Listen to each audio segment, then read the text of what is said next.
Ikalawang Mga Hari Kabanata 14. Ang paghahari ni Amazias sa Juda. Nang ikalawang taon ng paghahari ni Jehoas sa Israel, nagsimula namang maghari sa Juda si Amazias na anak ni Yoas. 25 taong gulang siya noon at naghari siya sa loob ng 29 na taon. Ang kanyang ina ay si Jehoadan na taga-Jerusalem. Naging kalugod-lugod din siya sa paningin ni Yahweh kahit hindi siya naging katulad ng ninuno niyang si David. Tulad ng kanyang amang si Jehoas, hindi rin niya ipinagiba ang mga dambana ng mga Diyos-Diyosan kaya nagpatuloy ang mga tao sa paghahandog at pagsusunog ng insenso doon.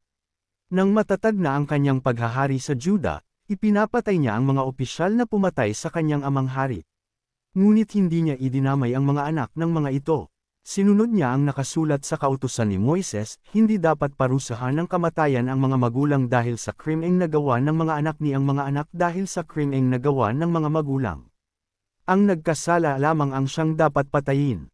Si Amazias ay nakapatay ng 10,000 Edomita sa libis ng asin at nasakop niya ang Sela. Tinawag niya itong Joktil na siya pa ring pangalan nito hanggang ngayon. Pagkatapos, si Amazias ay nagpadala ng sugo kay Haring Jehoas ng Israel, anak ni Jehoahaz at apo ni Jehio. Hinamon niya ito sa isang labanan, "Pumarito ka't harapin mo ako."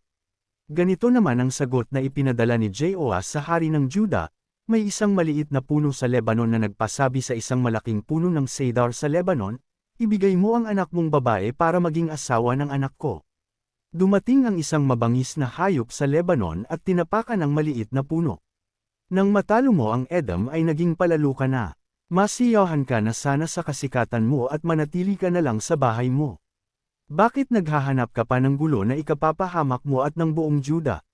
Ngunit hindi pinansin ni Haring Amazias ang sinabi ni Haring Jehoas. Kaya sumalakay ang hukbo ni Jehoas sa Beth-Semes na sakop ng Juda. Natalo ng Israel ang Juda at ang mga tauhan nito'y nagkanya-kanyang takas pauwi. Banihag ni Haring Jehoas si Amazias at sinalakay ang Jerusalem. Iginuo niya ang pader nito mula sa pintuang Ephraim hanggang sa pintuang sulok, ito'y may habang halos 180 metro. Sinamsam niya ang mga pilak at ginto at ang mga kagamitan sa templo ni Yahweh at sa kabangyaman ng palasyo. Nagdala rin siya ng mga bihag nang magbalik siya sa Samaria. Ang iba pang ginawa ni Jehoas pati ang kagitingan sa kanyang pakikidigma kay Haring Amazias ng Juda ay nakasulat sa kasaysayan ng mga hari ng Israel. Siya'y namatay at inilibing sa Samaria, sa libingan ng mga hari ng Israel. Pumalit sa kanya bilang hari ang anak niyang si Jeroboam. Ang kamatayan ni Haring Amazias ng Juda.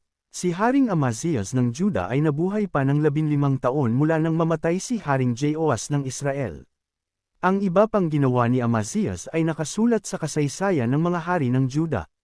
Mayroong pangkat sa Jerusalem na nagkaisang patayin si Amazias kaya tumakas siya sa lakwas. Ngunit siya'y sinundan nila roon at pinatay. Iniuwi sa Jerusalem ang kanyang bangkay sakay ng kabayo at inilibing sa lungsod ni David, sa libingan ng kanyang mga ninuno. Pagkatapos, kinuha ng mga taga-Juda si Azarias na 16 na taon pa lamang noon, at ginawang hari bilang kapalit ng kanyang amang si Amazias. Muli niyang ipinatayo ang Elet at ibinalik niya ito sa Juda nang mamatay si Haring Amazias. Ang paghahari ni Jeroboam sa Israel. Nang 15 taon ng paghahari ni Amazias sa Juda, naging hari ng Israel sa Samaria si Jeroboam. 41 taon siyang naghari.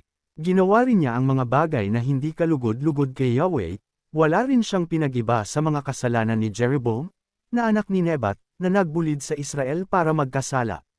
Bilang katuparan ng sinabi ni Yahweh, ang Diyos ng Israel sa pamamagitan ng lingkod niyang si Propeta Jonas na anak ni Amittai ng Gath-Hepher, nabawi ni Jeroboam ang dating sakop ng Israel mula sa may pasukan ng Hamat sa hilaga hanggang sa dagat ng Araba sa timog. Nakita ni Yahweh ang matinding kahirapang dinaranas ng Israel, halos wala nang ligtas sa kanila, maging malaya o alipin at wala namang ibang maaaring asahan. Ayaw naman ni Yahweh na lubusang mawala sa daigdig ang Israel, kaya iniligtas niya ito sa pamamagitan ni Jeroboam na anak ni Jehoas. Ang iba pang ginawa ni Jeroboam, ang kanyang mga pakikidigma pati ang pagbawi niya sa Damasco at Hamat para sa Israel ay nakasulat sa kasaysayan ng mga hari ng Israel. Nang mamatay si Jeroboam, inilibing siya sa Samaria sa libingan ng kanyang mga ninunong hari. Ang anak niyang si Zacarias ang umalili sa kanya bilang hari.